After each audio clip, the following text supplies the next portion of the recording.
गठबंधन की सरकारों को कैसे चलाना है उसको लेकर के भी अटल बिहारी वाजपेयी को याद किया जाता है।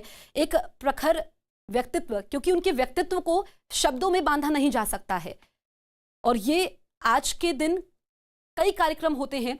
25 दिसंबर को बीजेपी देश के अलग अलग इलाकों में कार्यक्रम का आयोजन करती है और सुबह के वक्त ये आप मनोज तिवारी को देख सकते हैं, यहाँ पर वो भी पहुंचे हैं। दिल्ली बीजेपी के बड़े नेता भी यहाँ पर अटल स्मृति स्थल पर मौजूद हैं। आप देखिए जो यहाँ पर उनकी कविता है, क्योंकि ये जो कविता है ये सबसे ज्यादा चर्चा में रहती है और हमेशा लोगों को प्रेरित करती है उनकी ये कविता।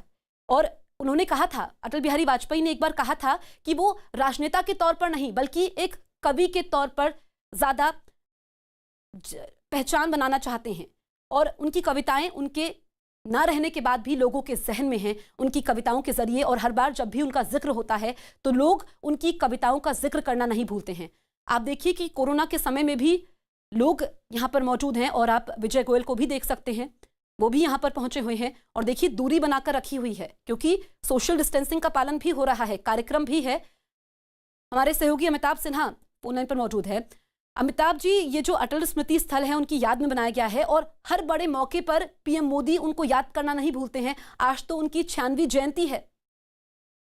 देखिए, आज उनकी 96वीं जयंती और अटल स्मृति स्थल काफी काफी काफी उत्साह के साथ मनाया जा रहा है। और पूरे अटल बिहारी वाजपेयी के जन्मदिन को मोदी सरकार ने सुशासन दिवस के रूप में मनाने का फैसला किया था, जो कि हर साल मनाते हैं। और बीजेपी के कार्यकर्ता पूरे देश भर में जाते हैं और जितने मोदी सरकार के बड़े मंत्री और सांसद जो दिल्ली में मौजूद रहते हैं, वो 25 दिसंबर को यहाँ आकर श्रद्धांजलि देते हैं अटल जी को। एक कद्दावर नेता थे अटल जी, 6 साल प्रधानमंत्री रहे और पहले प्रचारक थे जो प्रधानमंत्री रहे। इसलिए संघ हो चाहे बीजेपी हो, सबके एक सम्मानित एक आइकॉन माने जाते हैं अटल बिहारी वाजपेयी। तो वहां जाकर श्रद्धांजलि जताकर प्रधानमंत्री देश और दुनिया को ये संदेश देते हैं कि बीजेपी और संघ दोनों का इतिहास पुराना है, सत्ता में रहने का भी। बिल्कुल। और अब अगर हम अटल बिहारी वाजपेयी की बात करें तो अमिताभ जी, जब भी किसी विषय पर वो संसद में बोलते थे तो क्या विपक्ष क्या पक्ष सभी शांत होकर उनकी बात सुनते थे।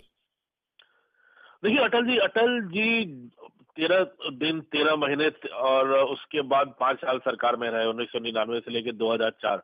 संसद में नेता विपक्ष भी रहे, लगातार नेहरू जी के जमाने से बोलते रहे। उनकी वाणी पे सरस्वती विराजमान रहती थी। और जो भी नेता हो, अगर अटल जी खड़े हैं और बोल रहे हैं तो पूरा का पूरा सदन, जिसे कहते हैं पिन ड्रॉप साइलेंस, पूरी शांति के साथ सुनता था।